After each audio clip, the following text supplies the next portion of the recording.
beraymi? Itga bergan ko'nglim bo'lmayapti. Amakinikiga chiqarib ber. Nega? Uni bolalar somsani yaxshi ko'radi. Qani bor.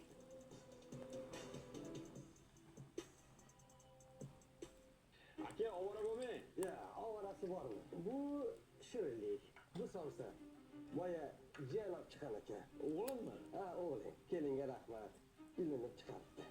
Bu qaymoq. Agar yeging kelsa, bemalol buni ham yeyishing mumkin.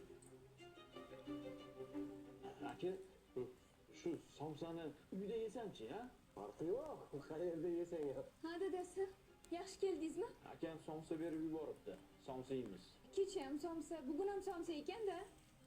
Voy, Nima bo'ldi? hozir qo'lim to'q edi. Birga yeymiz, menga sherik bo'lasan. Dada, bu somsani oyim o'zlari yemaydilar. Men itga beraman degandim, oyim tashlama, amakinikiga olib bor dedilar. Shunaqami? Hı? Onang ketdi. Itga ravo ko'rgan somsani akamga yubordingmi? Bilasan, dadam vafot etganida men yosh bola edim. Meni katta qilgan ham, o'qitgan ham shu akam. Men to'qib yurgan paytimda